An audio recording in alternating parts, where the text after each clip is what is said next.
permit that allows you to take those deductions pre-tax instead of post-tax. Welcome everyone to our 2024 grant process Q&A session.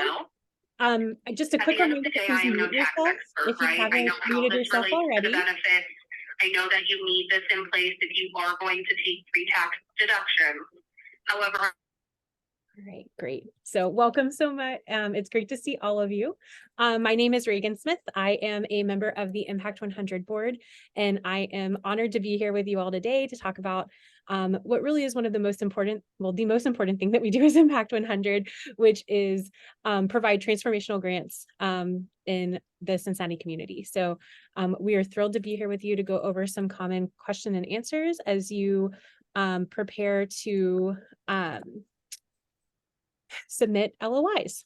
So I'm not quite sure why my screen is advancing before I want it to, but here we go. All right, so a little bit, we'll just do a quick introduction. We will review the letter of intent in the grant process. We'll talk about the components of the LOI, what we'll be asking for in that letter of intent, and then we will open the floor up to questions that you may have.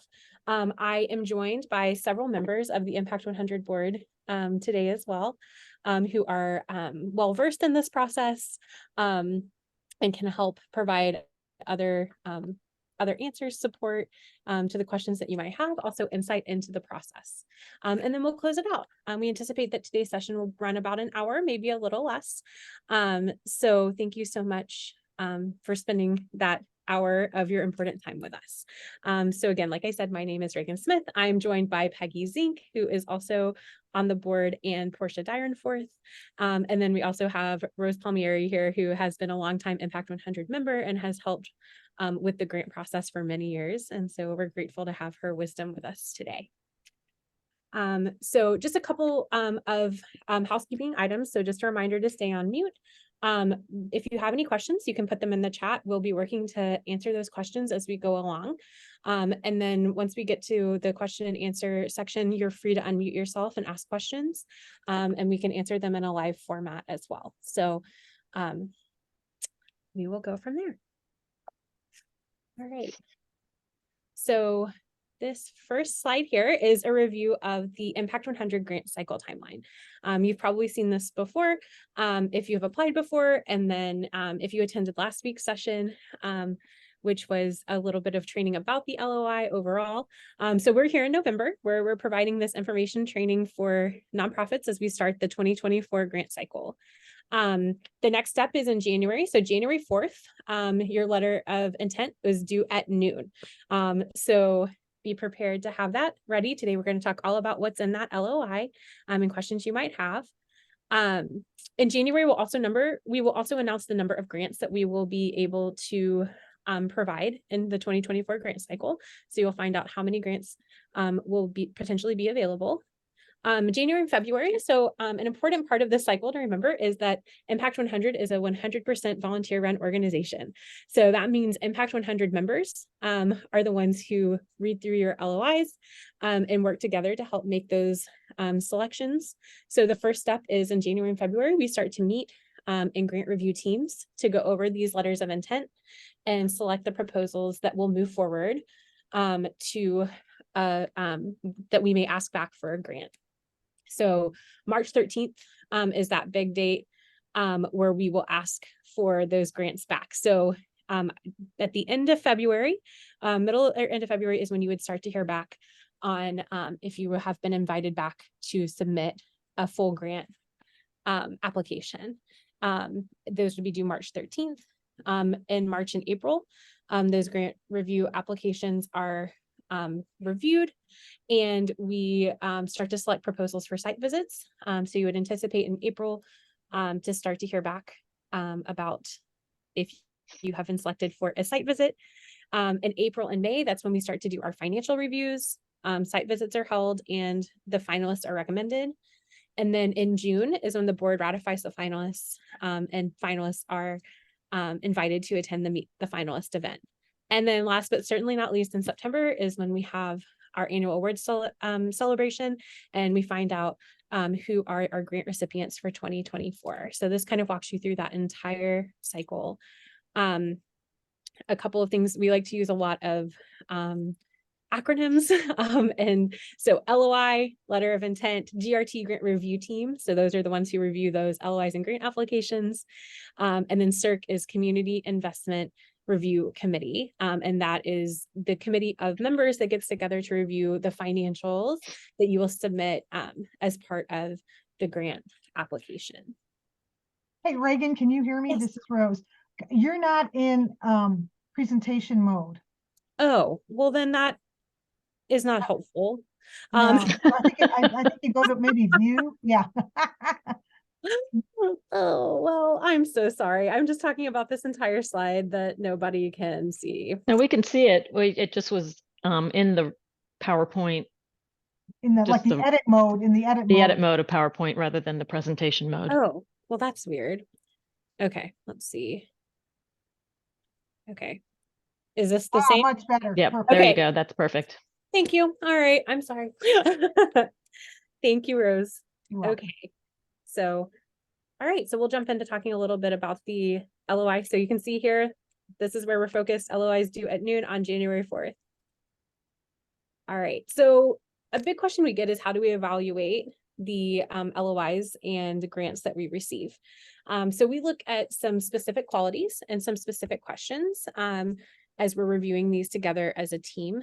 And so here's some common qualities of a strong proposal that we've seen. So first of all, we're looking at the project that you're proposing, the project that you're asking for the funds for.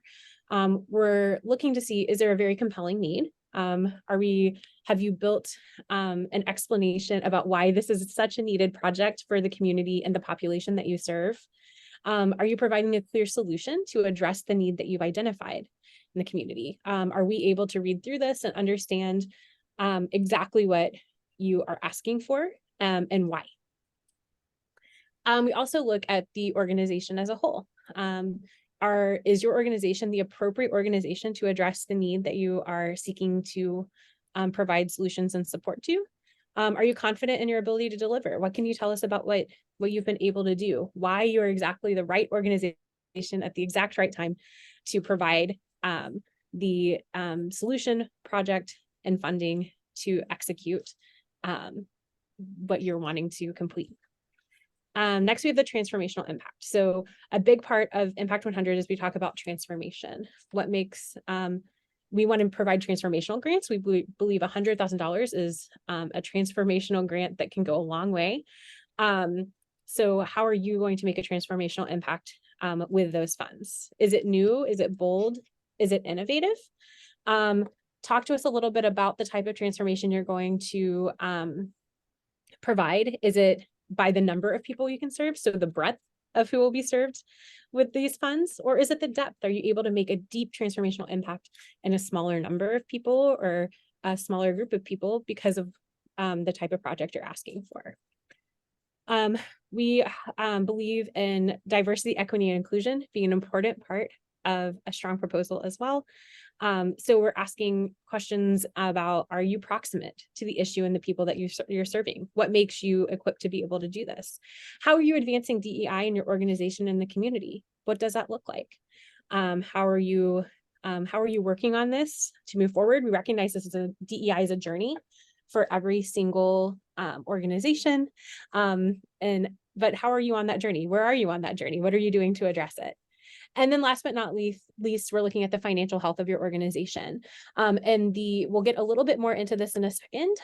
In the LOI, we're looking at this kind of big picture of your financial health. We're not asking a lot of really deep questions about your financial health, but if you move on to the grant application, then we will be asking some very specific questions about that. But overall, we want to know, are you able to be a good steward of the Impact 100 funds? We want to make sure that if we are awarding you $100,000, that you are able to manage that well and make sure that it is able to be executed in the project that you have proposed to us. Okay. So the LOI, there are 7 sections that we're looking at. The first is just overall organizational information. This is really basic information about contact, the organization, your 501c3 status, some really just basic housekeeping items. Then we get into the project and program proposal. We ask about transformational impact. We're going to ask a little bit about diversity, equity, and inclusion. We're going to talk about your organization and the strategic fit. So that criteria we just talked about, are you the right organization? How are you positioned to be able to provide this support and solution in the community? We're going to ask about the project budget. And then at the end, you're going to be checking off some acknowledgements and authorizations that you understand about you're applying for an Impact 100 grant.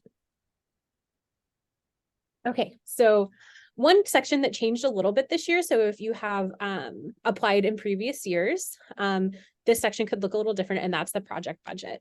So we are asking some questions about this. So it will read, an Impact 100 grant is $100,000 that can be used over a 1 to 3 year period, starting no earlier than October 1st, 2024. It can also start later. It does not have to start exactly on October 1st, 2024. However, it can't start earlier than that. With that in mind, we're asking some specific questions. Over what time frame do you anticipate using the grant? We have had grants that recipients use it over 1 year or extend it over to 3 years. You have to use that $100,000 within 3 years. That's why we're asking about that time frame. If you're not quite sure yet, that is an option. We're going to ask about what the total budget is for the project or program over that time frame is. So do you know what that total budget will be? And then you're going to describe how you anticipate Impact 100 funds being used specifically. So describe major categories of spending, such as salary, equipment, marketing, construction, etc. So how specifically would the $100,000 from Impact 100 be used? And then if the project budget exceeds $100,000, how are you planning on securing the additional funding that would be needed to execute the project?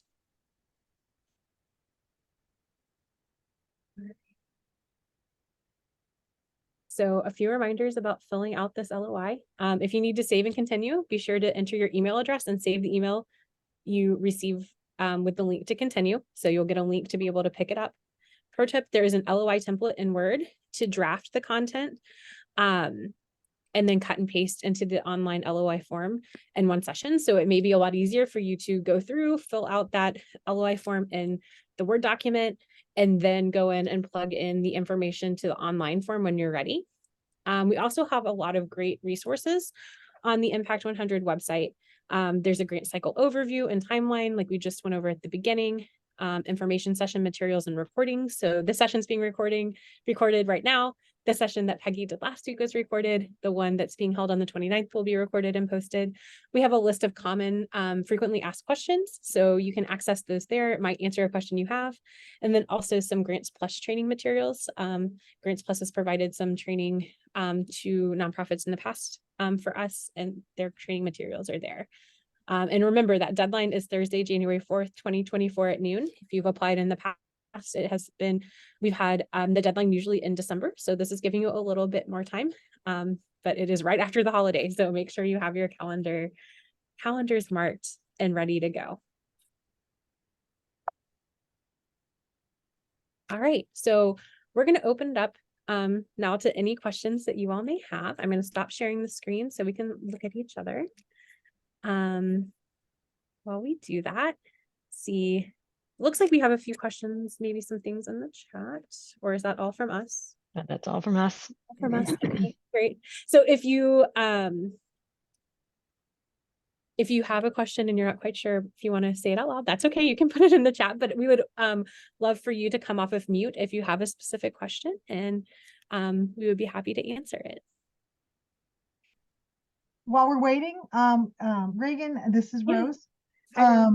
Another pro tip, don't wait till 11 o'clock in the morning on January 4th to submit your LOI because things happen, like power goes out, you lose your internet access. If the problem's our end, we'll extend the deadline, but chances are it's going to be on your end. So we extended the deadline to give you all more time but don't wait till the last minute. The other pro tip is, so you're submitting your application now. That's a couple months from now is the deadline. Contact names change, people leave jobs, or go off on medical leave. Please contact us at grants@impact100.org if that one of the contact names that you've submitted with your LOI has changed, because we will use those names to get back to you in February as to whether or not you will have to, if we are requesting for you to submit a full grant application. I'll insert another pro tip. Each section of the LOI is on a different page in the online form. And so in order to advance through the LOI, you have to complete each page. You can't just page through it. So if you are, ready to answer the questions on page 3, for example, but you aren't ready to answer the question on page 2, then just enter like NA, just enter something so that you can advance ahead. But on the other hand, I again will recommend trying to do the whole thing in Word before you do that. And that way it's a quick cut and paste, advance through it and submit it. So, but that's just a quick tip to get through to the other side is to just put a period or something in the space to be able to advance forward. And I'm going to show you all, I have the Word document template right here. So you can see it. It's right there on the website if you go to apply for grants and scroll down to the bottom. But that's a great way to get an overview of all the questions we'll be asking so you can start to prepare them, look at them. It's also very helpful when you fill it out. And you all have, I'm sure, submitted many grants. This is not the first time you've ever filled out an LOI. You're very familiar with this, but another tip is to have somebody read over it. So if you fill it out here and you have it in that Word document, you can save it, you can share it with someone at your organization, have them like, hey, does it make sense? Is it reading clearly? Is there anything I'm missing? Maybe they have a different perspective on the project. So you can get them to read through that, and it'll be a lot easier if it's all in this one document page before you send it in. So it's a helpful tool. It also can help you keep track of those max character limits, which we know are so hard to keep your passion within 1,000 characters.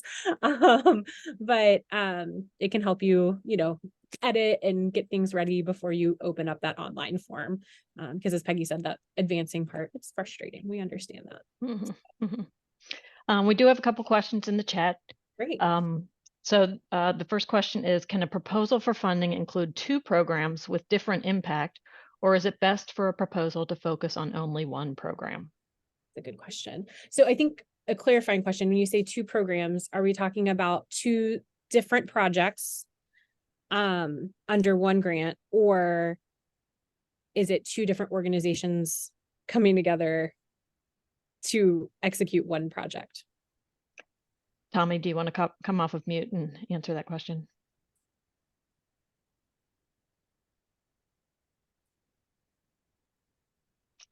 We can't hear you if you're speaking. I think he put in the chat 2 different projects under one grant. Okay. Okay, gotcha. 2 different projects under one grant. Okay. So I may need a little help from you all. I think if we look at that criteria that we're looking at, we're asking, like, we want to understand, like, good, clear understanding of the impact that you're going to make.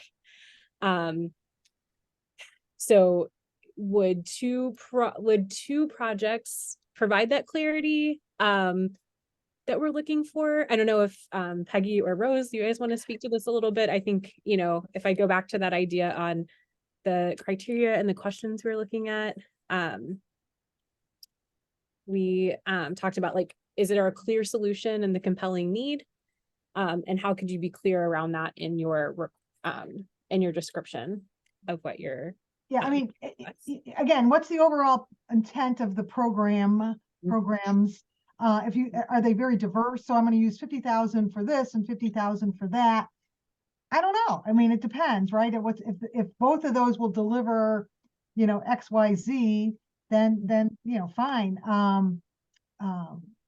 I don't know that it's wrong. Yeah, I would say 2 $100,000 requests and say, pick Right, the one right. you like better. That is definitely a no-no.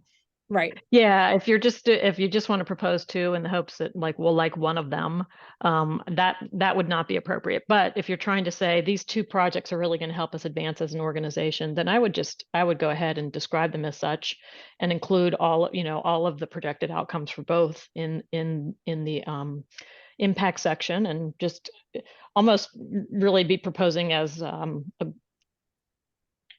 a bigger initiative comprised of two projects, if you think about it that way. I think that's a great way to put it, Peggy. That makes sense.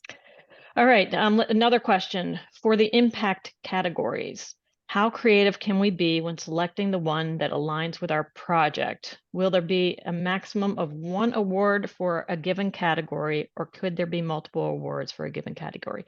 I assume that that's in reference to our focus areas? Yes, the focus areas is what I meant. Okay. Yeah. So, it's up to you to pick the one that you think best aligns with your proposal. So that is up to you. So you can be as creative as you want to. There's not a maximum of one award for any given category. There could be multiple awards, like every project is self-selecting their focus area. So a little bit of insight. In the past, we used to have our grant review teams broken up by focus area committee. So like if you had selected health and wellness, those would all go to one committee. We've changed that. We now have 5 committees total, and they all get a cross section of all different focus areas that have been selected by you all. So there is not, you're not looking at just being seen by one committee that's looking at all of health and wellness. You're like, every group is getting a little bit of each focus area. Can I just elaborate on that?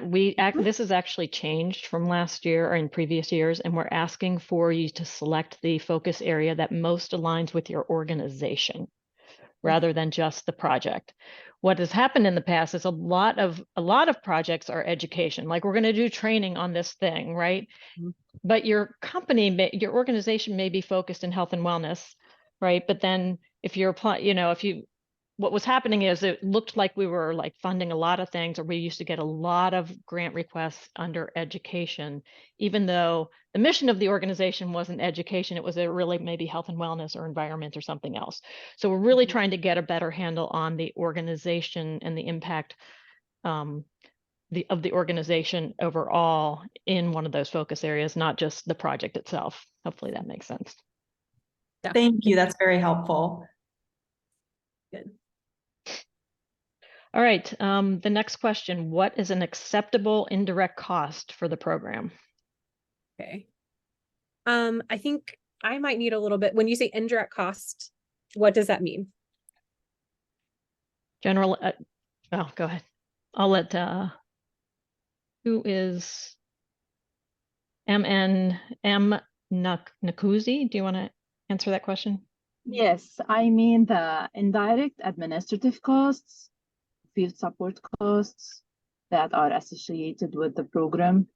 Okay. Like not.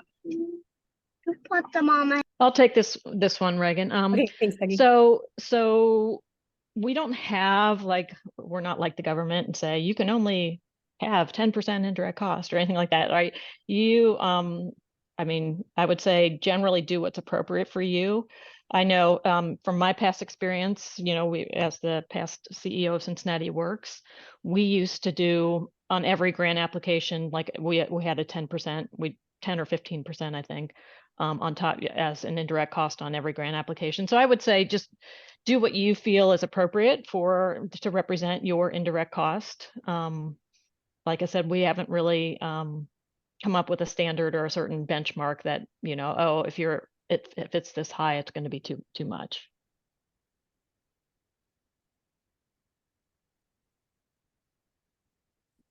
So I saw one Okay. question was, is the entire LOI limited to 1,000 characters? No, we're not that mean. The characters are by question. So when you get into that LOI, you'll see the number of maximum characters for each question. Yeah. Several of them are maxed out at 1,000. And in the Word document, it also tells you how many. So if you're using the Word document. Okay, so one of the questions is, please go over how to get the Word document template. Could you just open your screen and, or the Yes. website if you have that open, and show them I where have it is? it ready to go. So, okay, so here's the website. So this is the homepage. You're going to go to apply for grants. And then if you scroll down at the bottom of that apply for grants, you're going to see training materials. And then right here, the 2024 Impact 100 Letter of Intent application documents. And it says doc here. That's a Word doc right there. So you'll click on that and it will download the LOI template right there for you. So it will, it's set up that it doesn't, I guess it doesn't automatically, well, it may be your browser, maybe it doesn't automatically open the document. You may have to go to your downloads folder to find it once you click download, or once you click on it. So. Yeah. So it's right there. And yeah, so here's the apply now button too, so you can see it. We have a list of the important dates over here. That's a great thing to look at. It kind of runs through that cycle that we talked about. And then it also talks about the eligibility considerations. So this is a great place if you have questions, where you can go as well. So very, very helpful. All right. Okay, we have another question about focus areas. Under organization focus area, can we choose multiple options? Our organization focuses on education and enrichment, cultural enrichment, and family supports. We also consider health and wellness in all of our programs. Oh, never mind. We just answered that question. Thank you. Okay. You gave the answer as I was typing it. Sorry. Okay, good. Okay. All right. When considering which programs to fund, does it matter how established or new the program is? Does legacy matter? Are new programs, nonprofits given equal consideration as longstanding nonprofits? There's two questions in there. So yeah, we accept applications from all types of organizations of different sizes and ages. And they are all given equal consideration. They all go through the same process that every organization who applies goes through. And we have the same discussion and conversation around each program. So doesn't matter if you're new, old, small, nonprofit, large nonprofit. We do ask about the size of your annual budget and what that looks like in that LOI. So we kind of know what that looks like, but everyone is considered. There's not anything that should prevent a small organization from applying. Okay, the next one is as a follow-up to the question on indirect costs, will those be 10% on top of the 100, or is 100 the max? So 100 is the max. So if you're going to include indirect cost in your budget, you want to just include it within that 100,000. Except that your budget may be actually over 100,000.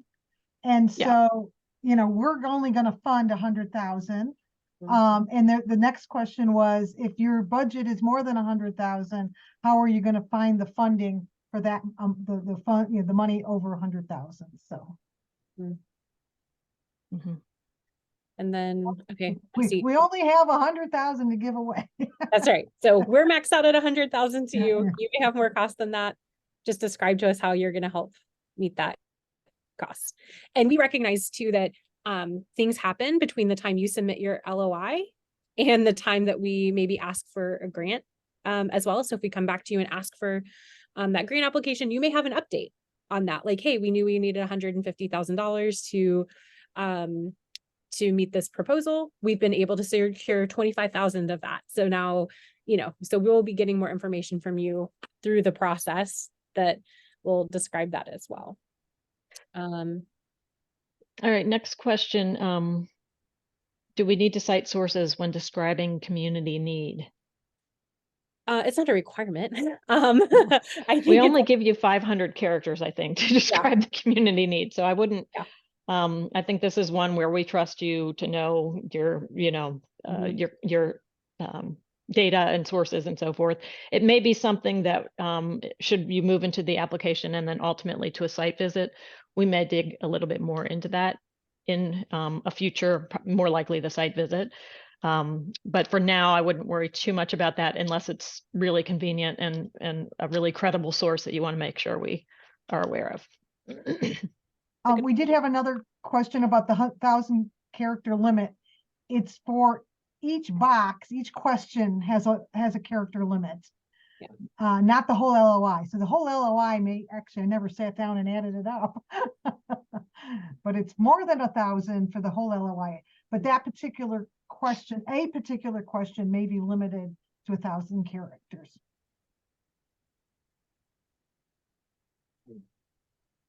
Now someone answered that for me. Thank you.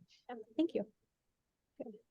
Well, I'll throw one out there that question that we often get that has not yet been asked. So I'm going to jump ahead, maybe ask what's on your mind. For people who are not selected to move forward to the grant application, or really at any point in the process, will someone let us know how we can improve our application? That's a great question, and we get it all the time. Currently, our Impact 100 stance is that we do not give feedback, specific feedback. And part of that is in the design of how we review the grants. Different teams, different groups of people review the grants and are looking at it in the context of other applications that they've received. So the feedback could be very different from year to year. I think that what could be very helpful for you is to just continue, we encourage people to keep applying. I know that can be a really exhausting process, but you can always try again. Things change year to year. We also have provided some good tools, I think. Like in this presentation, I would maybe go back to the evaluation piece that we looked at and some of those questions that we talked about, and that could be some good guidance as you move forward. But we do not provide specific feedback to any one organization on what can be improved currently.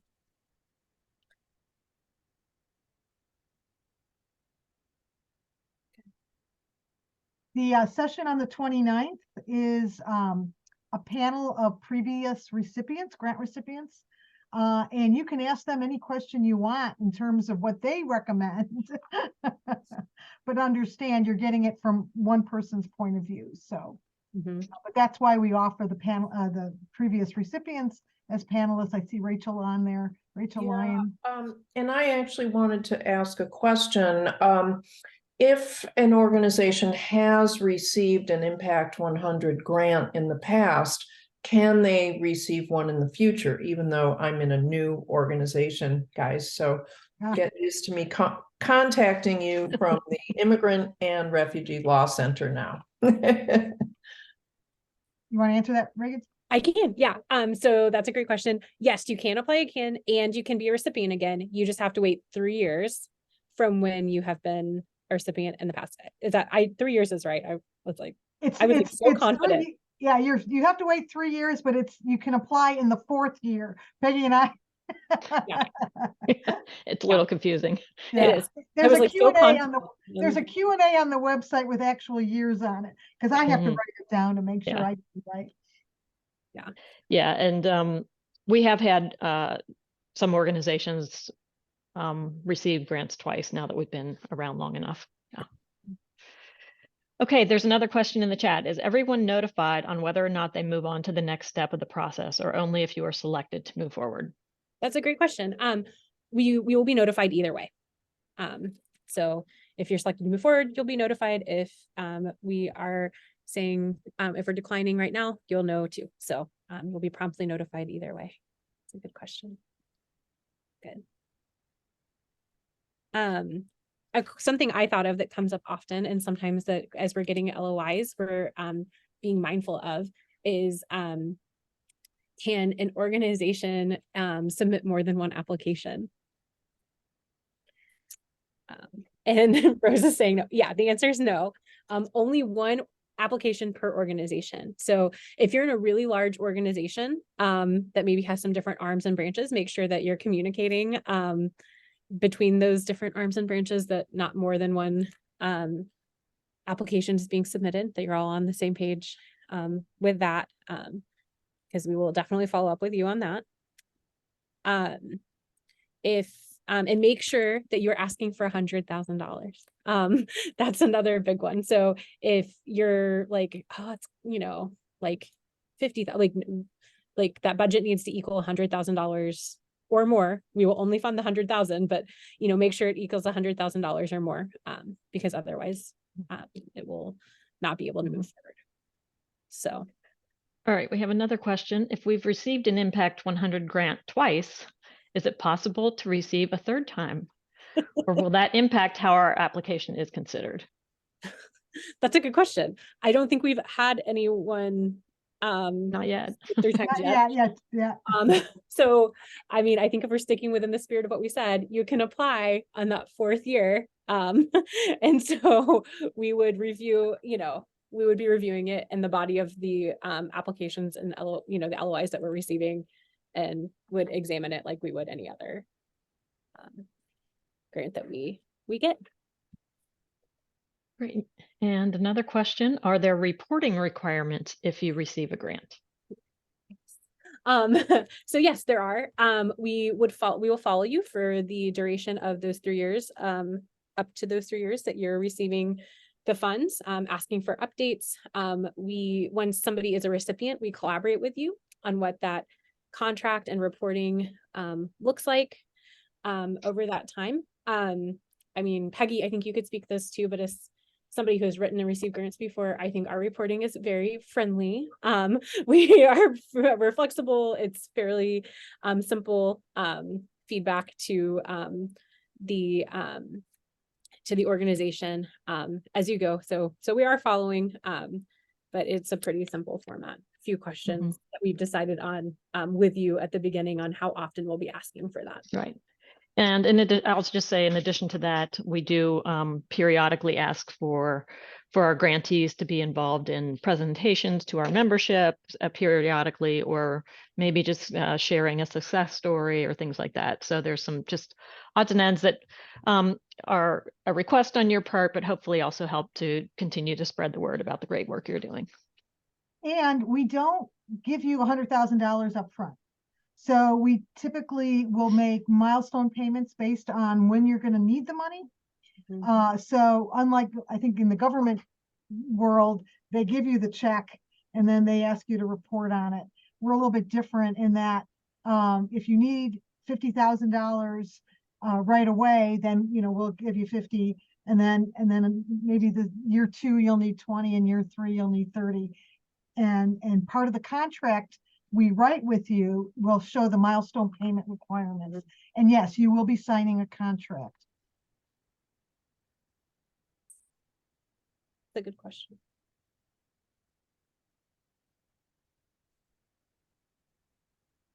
I have a question also.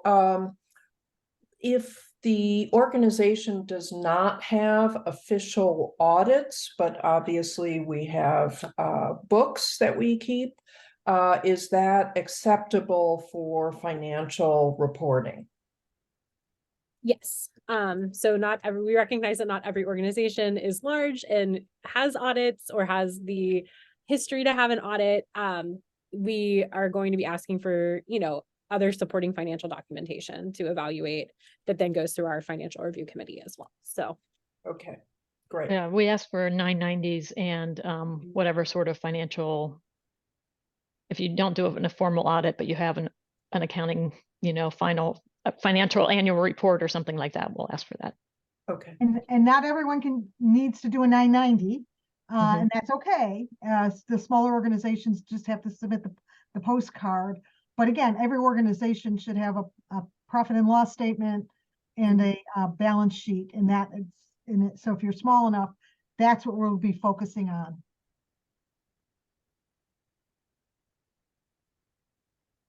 I realize nonprofits may not have P&Ls, Peggy, but there's some equivalent to that, right? Right. And I'll just say, for those who are invited to submit a full application, we will do another round of information sessions to go through the depth of what we're asking for, and in particular, the financial part is much expanded in the full application. So we will have very focused information and education about what we're looking for in the financial area. And that's a good point. And just to reiterate, the LOI, we're looking at this big picture, right? We're looking at the compelling need that you're asking for, the project, your organization, that very quick, like, here's how we think we would spend this $100,000 and how it would make the most impact, you know, like the highlight, right? We're looking at that big overview to help give us that. And then that grant gets into all the nitty gritty details of exactly what that looks like and what the financial piece looks like as well.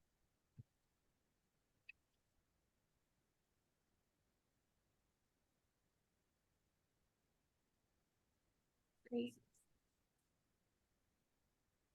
All right. Is there anything else? If you 10 o'clock tonight can't fall asleep and you think of a burning question, feel free to email Outlook. I mean, sorry, not Outreach. outreach at impact100.org or grants at impact100.org.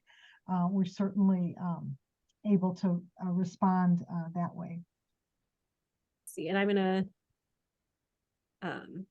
pull up this. Can you all see? Is it in presentation Yeah, mode? we can see it. No, it's not in presentation mode. Oh, no, it's not. I don't understand. Okay, there we go.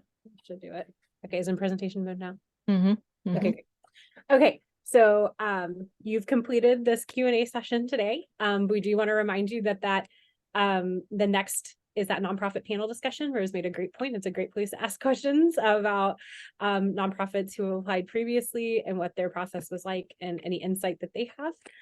That'll be on the 29th at 11 a.m. So make sure to register on the website like you did for today's presentation.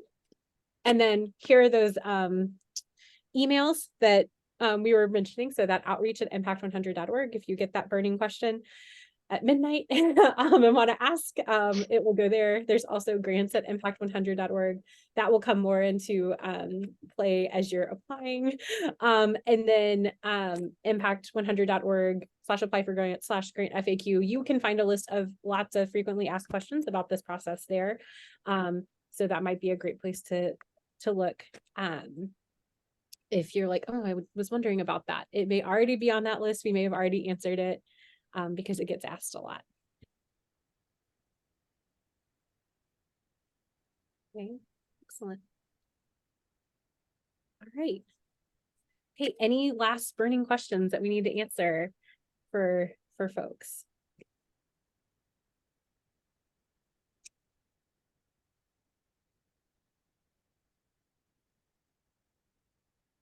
All right. I'm going to take that as no. So thank you all so much for your time today. We really appreciate it. We are honored that you are considering applying for an Impact 100 grant in 2024. And please know that we're here to answer any questions that may come up between now and then. So please reach out if you think of anything that we weren't able to answer today or that you think of later. And we hope that you join us again on the 29th for that panel discussion. Have a happy Thanksgiving. Yeah, wonderful Thanksgiving. Thank you.